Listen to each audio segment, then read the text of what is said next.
transformación de la educación hacia la descolonización de la pedagogía. Para poder adentrarnos en esta temática debemos hablar de lo que es la descolonización del conocimiento. Y al hablar de la descolonización del conocimiento, debemos desestructurar las jerarquías del conocimiento. El mundo moderno ha estructurado el conocimiento desde su ideología y pensamiento. Vale decir de que para el mundo moderno solo existe un solo conocimiento, ¿no? Lo que ellos pregonan. Y esto justamente tiene que ser desestructurado.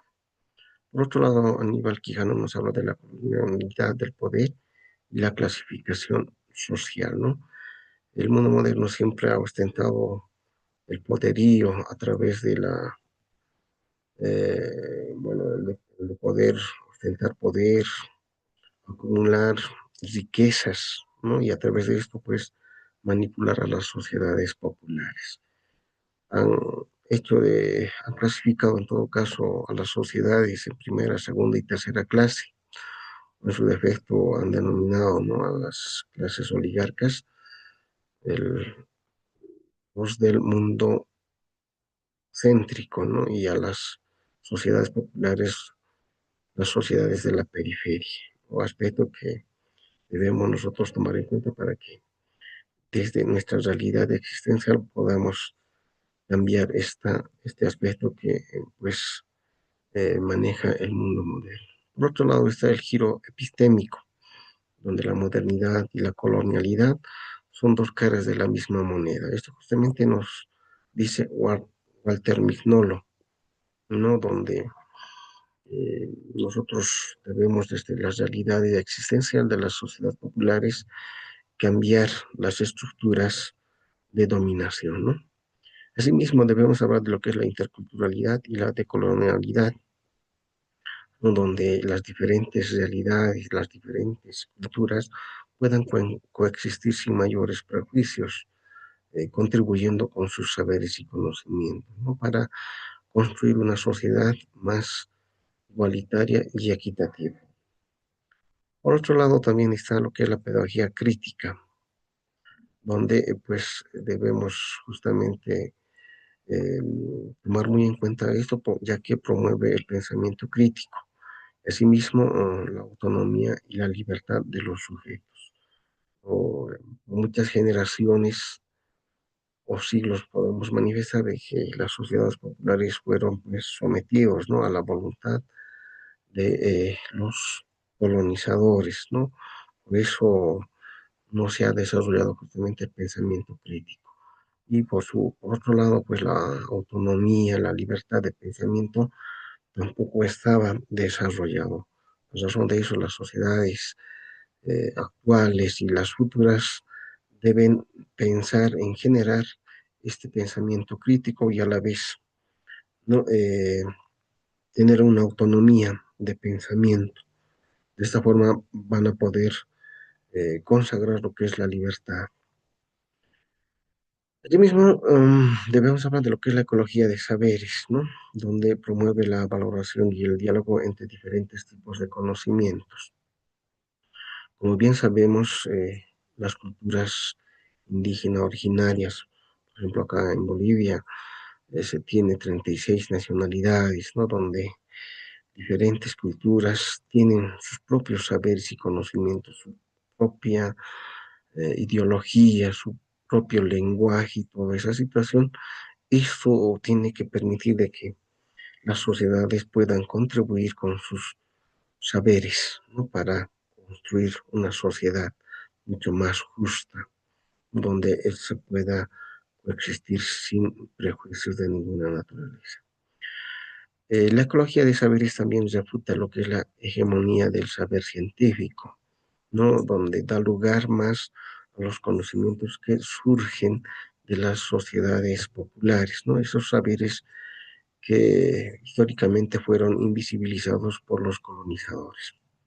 Por otro lado está la educación liberadora, donde cultiva en la persona una actitud crítica, reflexiva y pensante. Hace que la educación dota, dote de conciencia para asumir su papel en la sociedad. Esto refiere justamente a que las los sujetos, los individuos, los estudiantes puedan asumir su rol, su papel dentro de la sociedad como sujetos pensantes, como sujetos que puedan contribuir con su sociedad, con su comunidad y a la vez con su familia. Esto es lo que nosotros debemos generar en los estudiantes en los ámbitos educativos. Y a la vez también la educación liberadora pues genera la liberación de la opresión, ¿no? Ya que el mundo colonial desde sus principios han hecho de que las sociedades populares sean serviles a sus intereses personales o sectoriales, ¿no? Y entonces estaban sumamente oprimidos a esa realidad existencial. Lo que debemos hacer justamente es despojarnos de esta opresión social. Bien, por otro lado también está la colonialidad del saber. Esto nos manifiesta que las estructuras coloniales aún gobiernan nuestras formas de pensar y conocer. En realidad, lo que nos quiere decir de que el colonial del saber del mundo moderno siguen, siguen con sus intenciones coloniales, ¿no? Y esto, pero de manera sutil lo realizan a través de algunas necesidades que ellos mismos generan para las sociedades populares, ¿no? Y a la vez también hacen de que podamos pensar, ¿no? Desde una realidad descontextualizada, ¿no? Por esa razón, nosotros, las sociedades populares, no pueden sobrellevar lo que son sus pensamientos, sus propios pensamientos, que, bueno, van a contribuir pues a la emancipación del pensamiento, ¿no es cierto? Entonces, un aspecto fundamental que debemos nosotros abordar dentro de las instituciones educativas. ¿Para qué? Para que pues los conocimientos, bueno, no sean jerarquizados, ¿no? Dentro del ámbito educativo. Bueno, a nosotros nos hacen creer que bueno, los conocimientos de los pueblos indígenas originarios no tienen relevancia, no tienen base o sustento científico, y a razón de eso, pues, son considerados como aspectos de solamente práctica, ¿no? Y no como conocimientos. Otro aspecto que también dentro de la descolonización de la educación debemos hablar es del pensamiento crítico. Bueno, esto es muy importante y fundamental, ya que reconfigura el currículum decolonial y descolonizador, ¿no? El pensamiento crítico siempre va a ser de que se vaya a refutar aquellas hegemonías de pensamiento o de conocimiento que el mundo moderno ah, ha impuesto, ¿no? A las sociedades populares. El pensamiento crítico va a permitir de que puedan surgir y generarse nuevos conocimientos, ¿no? Y estos a la vez van a ser propositivos, creativos, que respondan a las realidades de las sociedades populares. Asimismo, el pensamiento crítico cuestiona las estructuras dominantes del conocimiento, ¿no? Como decíamos hace minutos atrás, los conocimientos no pueden ser jerarquizados de primer, segundo, tercer nivel, tienen que tener la misma validez a la hora de poder eh, tomar como conocimiento y práctica dentro de la vida de la sociedad, ya que estos conocimientos, así sean universales, conocimientos científicos o conocimientos ancestrales, tienen un fin, y ese fin justamente es el de poder sobrellevar la vida de cada uno de los sujetos y comunidades. Por otro lado está la conciencia crítica.